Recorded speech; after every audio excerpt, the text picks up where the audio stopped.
रामू का दिल जोर से धड़कने लगा। उसने हिम्मत जुटाकर टॉर्च घुमाई तो देखा एक बूढ़ा आदमी वहाँ खड़ा था। उसकी आंखें चमक रही थीं। दरवाजा अपने आप बंद हो गया। बूढ़ा आदमी बोला, अब तुम भी मेरी तरह इस रहस्य का हिस्सा बन जाओगे।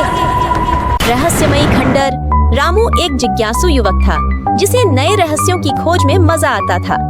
एक दिन उसे गांव में बने एक प्राचीन खंडर के बारे में सुनने को मिला। कहते थे कि वहां रात में कोई नहीं जाता क्योंकि जो भी गया वो लौट कर नहीं आया।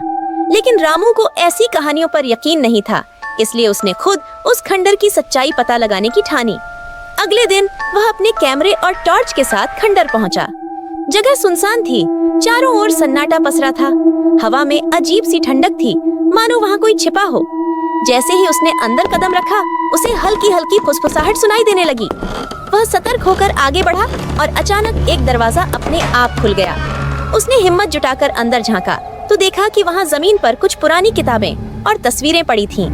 तस्वीरों में गांव के पुराने लोग थे और उन पर धूल जमी हुई थी। अचानक एक परछाई उसके पीछे से गुजरी।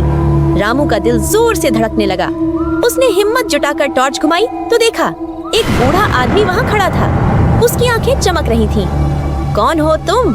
रामू ने कांपती आवाज में पूछा। बूढ़े आदमी ने मुस्कुराते हुए कहा, मैं वही हूँ जिसे लोग भूत समझते हैं, लेकिन असल में मैं इस गांव का पुराना पुजारी हूँ। यहाँ कुछ लोगों ने खजाना छिपाया था और गांव वालों को डराने के लिए भूत की कहानियां फैलाईं। जो भी सच्चाई जानने आया उसे मार दिया गया या गायब कर दिया गया। रामू के रोंगटे खड़े हो गए। उसने जल्दी से अपने कैमरे में सब कुछ रिकॉर्ड किया और वहाँ से निकलने की कोशिश की, लेकिन तभी दरवाजा अपने आप बंद हो गया। बूढ़ा आदमी बोला, अब तुम भी मेरी तरह इस रहस्य का हिस्सा बन जाओगे। रामू ने झट से जेब से अपनी मोबाइल टॉर्च निकाली और उसके तेज उजाले को बूढ़े आदमी की आंखों में मारा। अचानक बूढ़ा दर्द से चिल्लाया और गायब हो गया। रामू ने हिम्मत नहीं हारी और किसी तरह दरवाजा खोलकर बाहर आ गया। अगले दिन उसने अपने अखबार में पूरी कहानी छाप दी, जिससे गांव वालों को सच्चाई पता चली। गांव के लोग खंडहर गए और वहां छिपाया गया खजाना खोज निकाला। शिक्षा, कभी भी अंधविश्वास पर आंख मूंदकर विश्वास न करें। सच को जानने के लिए हिम्मत और बुद्धिमानी की जरूरत होती है।